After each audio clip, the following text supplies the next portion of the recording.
रवि एक छोटा सा सूटकेस उठाए हुए था जब उसने अपने दोस्त अमित और प्रिया के साथ गांव की सीमा पार की। यह 22 मई 2025 की रात थी और चांदनी आधी थी, लेकिन उसकी रोशनी में भी किले का चेहरा डरावना लग रहा था। रवि ने कहा, यार, लोग कहते हैं यहाँ एक आत्मा है जो लोगों को अपने जाल में फंसाती है। अमित हंस पड़ा। अरे, ये सब बकवास है, चल अंदर चलते हैं। प्रिया थोड़ी सी घबराहट से बोली। लेकिन अगर सच है तो? रवि ने उसका हाथ पकड़ा। चिंता मत कर, हम साथ हैं। तीनों ने किले के बड़े दरवाजे के पास पहुंचकर देखा। दरवाजा खुद ही धीरे से खुल गया, जैसे कोई उनका इंतजार कर रहा हो। अंधेरा अंदर घना था, लेकिन एक ठंडी हवा उनके चेहरों से टकराई जिसमें एक अजीब सी गंध थी, जैसे पुरानी मिट्टी और सड़ी हुई लकड़ी। रवि ने अपनी टॉर्च जलाई और उसकी रोशनी में किले के अंदर के हालात साफ दिखने लगे। दीवारें टूट रही थीं, जमीन पर सूखा हुआ खून के निशान थे और एक पुराना आईना दीवार पर लटका था जिसका ग्लास टूटा हुआ था। अमित ने कहा, यह जगह तो जैसे किसी कब्रिस्तान से निकली है। प्रिया ने उसकी बात काट दी। शह, मुझे कुछ सुनाई दे रहा है। तीनों ने कान खड़े किए। एक धीमी सी चीख, जैसे कोई रो रहा हो, किले के कोने से आ रही थी। रवि ने टॉर्च की रोशनी उस तरफ की और उन्होंने देखा एक छोटी सी पैसेज खुली थी जहां से वह आवाज आ रही थी। प्रिया बोली, चलो देखते हैं, लेकिन उसकी आवाज में डर था। तीनों ने पैसेज में दाखिल होना शुरू किया। पैसेज ढीला और गीला था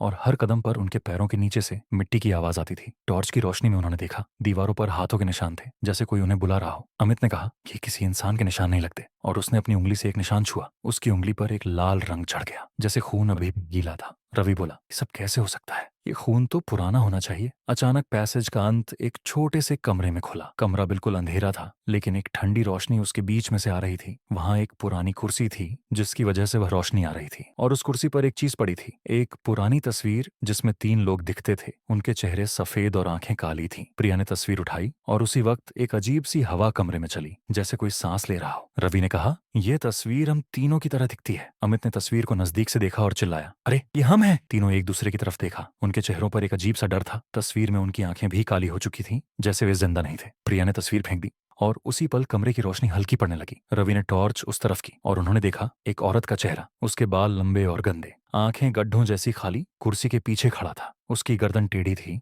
और उसका हाथ धीरे से उनकी तरफ बढ़ रहा था। अमित चिल्लाया, भागो! तीनों वापस पैसेज की तरफ भागे, लेकिन पैसेज अब छोटा होता जा रहा था, जैसे वह उन्हें अंदर ही रखे रखना चाहता था। प्रिया गिर पड़ी और उसने देखा उसके पैरों के पास एक हाथ नीचे से निकल रहा था। रवि ने प्रिया को उठाया और अमित के साथ पैसेज से बाहर निकला, लेकिन जब वे बाहर आए, किले का दरवाजा बंद हो चुका था। अंधेरा अब और गहरा हो गया था और एक सीटी सी आवाज किले के हर कोने से आ रही थी। प्रिया बोली, ये हमें नहीं छोड़ने वाली। रवि ने दरवाजे को जोर से धक्का दिया, लेकिन वह हिल नहीं रहा था। अमित ने कहा, कोई रास्ता होना चाहिए। उन्होंने किले के कोने कोने ढूंढना शुरू किया। एक छोटी सी खिड़की उन्होंने देखी, लेकिन वह इतनी ऊंची थी कि उस तक पहुंचना मुश्किल था। रवि ने कहा, अमित, मुझे उठा, मैं देखता हूँ। अमित ने रवि को कंधे पर उठाया और रवि ने खिड़की से बाहर देखा। बाहर एक गहरा जंगल था जहां से लाल आंखों वाले चेहरे उन्हें देख रहे थे। रवि चिल्लाया, यह जंगल भी जिंदा है। अचानक खिड़की के नीचे से एक हाथ निकल आया और रवि के पैर को पकड़ लिया। अमित गिर गया और प्रिया चिल्लाती रही, छोड़ दो उसे। रवि ने अपनी टॉर्च से उस हाथ को मारा और वह हाथ वापस चला गया, लेकिन रवि का पैर अब लाल हो चुका था, जैसे खून निकल रहा हो। प्रिया ने उसका पैर देखा और रो पड़ी, तुझे कुछ हो गया। तीनों ने फिर से दरवाजे की तरफ भागा, लेकिन अब दरवाजा धीरे से खुल गया, जैसे कोई उन्हें बुलाना चाहता था। अंदर एक और कमरा था जहां एक बड़ा सा आईना था। आईने में तीनों का अक्स नहीं था, बल्कि वही औरत का चेहरा था जिसकी आंखें अब उनकी तरफ घूर रही थी। अमित बोला, यह हमें अंदर खींच रहा है। प्रिया ने कहा, चलो आईने को तोड़ते हैं। रवि ने अपनी टॉर्च से आईने पर जोर से मारा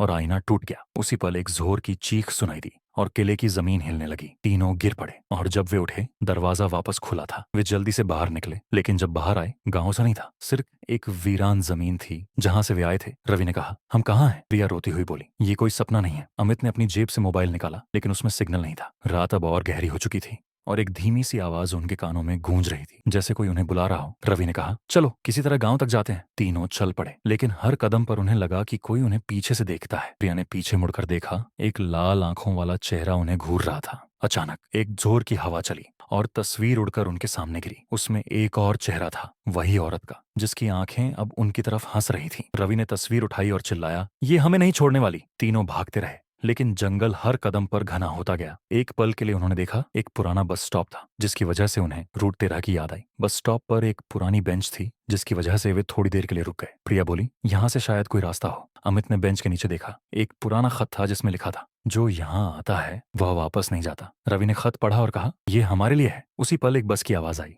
रूट 13 वाली बस, लेकिन उसका ड्राइवर वही औरत थी जिसकी आंखें अब लाल थीं। तीनों डर गए और बेंच के पीछे छुप गए। बस धीरे से रुक गई और ड्राइवर ने आवाज दी, आओ। ये तुम्हारी आखिरी सफर है, प्रिया रोती हुई बोली। हम नहीं जाएंगे, रवि ने कहा। कोई रास्ता होना चाहिए। अमित ने बेंच के नीचे एक छोटी सी चाबी देखी और कहा, ये शायद किसी दरवाजे की है। उन्होंने चाबी के साथ बेंच के पास एक छोटा सा दरवाजा ढूंढा, जिसको खोलने पर वे एक गहरे सुरंग में चले गए। सुरंग में अंधेरा था, लेकिन एक रोशनी के स्रोत के पास उन्होंने एक पुराना कागज पाया। कागज पर लिखा था, आत्मा को शांत करो वरना यह तुम्हें अपना बना लेगी। रवि ने कहा, यह कैसे शांत करें? प्रिया बोली, शायद उस तस्वीर को जलाना पड़ेगा। उन्होंने वापस बेंच तक जाने की कोशिश की, लेकिन सुरंग अब उन्हें किले के कमरे में ले आई, जहां वह तस्वीर पड़ी थी। रवि ने अपनी जेब से मैच बॉक्स निकाला और तस्वीर को जला दिया। जब तस्वीर जली, एक जोर की चीख सुनाई दी और किले की जमीन फिर से हिलने लगी। तीनों ने देखा, औरत का चेहरा धुआं बनकर उड़ गया, लेकिन उसकी आंखें अब भी उन्हें घूर रही थीं। जब धुआं साफ हुआ, वे तीनों अपने गांव के बाजार में खड़े थे। रात अब सुबह के करीब थी और लोग जाग रहे थे। प्रिया बोली, ये सब सपना था? रवि ने कहा, लेकिन मेरा पैर अब भी लाल है। अमित ने चुपके से कहा, शायद ये खत्म नहीं हुआ। तीनों ने एक दूसरे की तरफ देखा